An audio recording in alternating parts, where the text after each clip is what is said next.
Welcome to this explainer. We're about to unpack what is arguably one of the most controversial turning points in all of Indian democracy, a period where the very fabric of the world's largest republic was tested, starched, and, well, some argue it was completely torn apart. We're looking at that intense 21-month period that started in 1975, known simply as the emergency.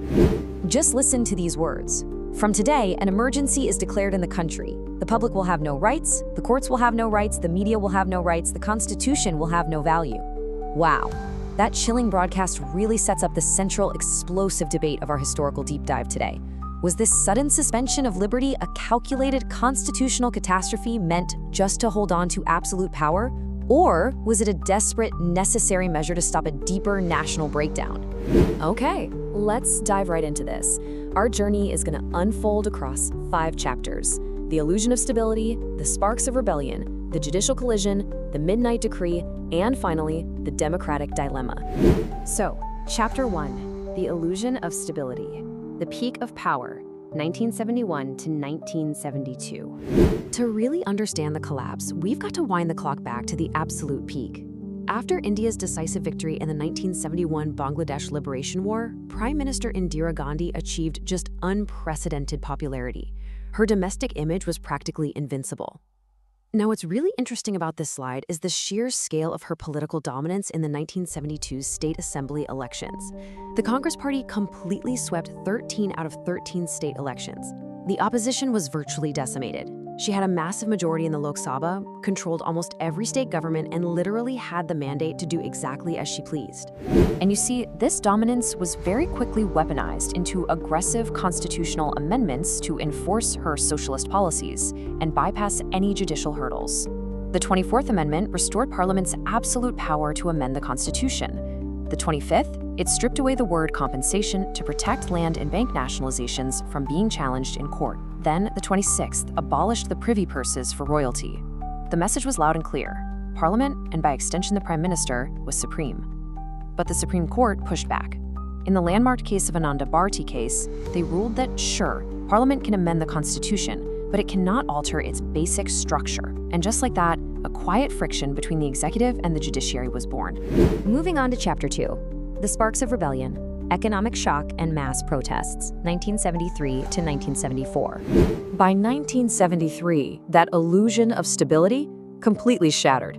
The same government that rode in on the grand promise of Garibi Hatao, remove poverty, found itself engulfed in a perfect storm of global and domestic crises. A global oil price shock sent fuel costs soaring. Severe droughts across the country led to crippling food shortages. And inflation? It spiked up to a staggering 30% in a single year. You combine that rising unemployment with growing allegations of severe corruption in state governments, and you've got a powder keg of immense public anger. Poverty wasn't removed, it was actually deepening. This anger first exploded in Gujarat. What literally started as a student protest over rising hostel food fees snowballed into the Nav Nirman, or Reconstruction movement. It became so intense with nonstop protests and resignations that the state assembly was forced to dissolve. And that spark? It traveled straight to Bihar, igniting the Sampurna Kranti, or Total Revolution. Led by the veteran Gandhian socialist J.P. Narayan, this massive anti-corruption movement demanded a complete overhaul of the system and a decentralized, partyless democracy. And then came this number: 20 days. That is exactly how long the 1974 All India Railway strike lasted. Led by union leader George Fernandez, over 1 million railway workers just walked out, demanding better wages and an 8-hour workday. For nearly 3 weeks, the logistical arteries of the entire nation were paralyzed. Now, the government eventually crushed the strike with mass dismissals and arrests, but the pressure on Indira Gandhi's administration was officially at a boiling point. Which brings us to Chapter 3, the judicial collision, the June 12th shockwave, 1975. All this political unrest violently collided with judicial intervention on a single fateful day. June 12th, 1975, delivered 3 massive blows to the Prime Minister, almost like a ticking clock of political doom. In the morning, she gets the news that her close, trusted aide, D.P. Dhar, has passed away. By the afternoon, results of the crucial Gujarat state elections roll in, and her party lost to a united opposition front. But the real earthquake? That was reserved for the evening, delivered by the Allahabad High Court. So, years earlier, a defeated political rival had challenged her 1971 election victory. After lengthy hearings, Justice Jagmohan Lal Sinha delivered his verdict based on the Representation of the People Act, Section 123(7). Now, this specific law prohibits the use of government machinery or officials to assist in election campaigns. The court found that Indira Gandhi had utilized her campaign agent, Yashpal Kapoor, while he was technically still a government servant, and that she used state machinery to build rally stages. The penalty was absolutely devastating. The verdict nullified Prime Minister Indira Gandhi's election entirely. And it went further. She was barred from holding any elected office for 6 years.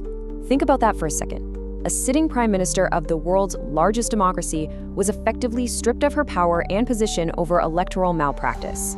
So, the crucial point is how the Supreme Court handled the appeal. On June 24th, Justice V.R. Krishna Iyer granted a conditional stay. She was permitted to remain prime minister pending the final appeal. However, she was strictly forbidden from voting in Lok Sabha proceedings. She was a prime minister who could not vote in her own parliament. For a leader used to absolute dominance, it was a humiliating, completely untenable position. Chapter 4. The Midnight Decree, June 25, 1975. This judicial humiliation and mounting opposition pressure really set the stage for our climax, the frantic, chaotic events of June 25th. During the day, J.P. Narayan held a massive rally in Delhi, laying down an ultimatum. Indira must resign. He even went a step further, asking the police and military to disobey orders they considered unconstitutional or illegal. By evening, inside the Prime Minister's residence, the response was being secretly drafted. Aided by West Bengal Chief Minister Siddhartha Shankar Ray, a constitutional loophole was weaponized. Close to midnight, the decree was rushed to President Fakhruddin Ali Ahmed, who signed it. By 3 a.m. on June 26th, electricity to newspaper printing presses was cut, and mass midnight arrests of opposition leaders began. The exact constitutional mechanism utilized here was Article 352. At the time, this allowed the president to declare a national emergency if the security of India was threatened by internal disturbance. Just like that, under the guise of an internal threat, the world's largest democracy was plunged into an emergency, without the cabinet even being consulted before it was drafted. Finally, Chapter 5, The Democratic Dilemma, A Nation Silenced. The morning of June 26 woke up to a literally silenced nation. The realities of the democratic damage were stark, and they were undeniable. Fundamental civil liberties were entirely suspended. Immediate press censorship was enacted. I mean, you couldn't publish a headline without government approval. There was mass incarceration of virtually all opposition leaders, from J.P. Narayan to Morarji Desai. And deeply controversial social programs were spearheaded by the Prime Minister's son, Sanjay Gandhi, which included forced sterilization campaigns and violent slum demolitions. And this brilliantly illustrates the core historical debate we really have to examine, without taking a side. Perspective A views the emergency as a profound constitutional catastrophe, a dark period that systematically destroyed civil rights and democratic institutions solely to maintain absolute political power in the face of a court verdict. Perspective B, however, argues it was a necessary measure. Proponents of this view genuinely believed they were preventing a total national breakdown, facing down calls for military mutiny, a paralyzed economy, and mass strikes that threatened to tear the entire nation apart. It's a period that forces us to look closely at the vulnerabilities built right into the framework of a republic. So I'm going to leave you with this powerful reflection to take away from this explainer. When a system is pushed to its absolute limits, how do fear, power, and order collide in a democracy? Think about that fragile balance between stability and liberty, and how quickly a nation's fate can change overnight.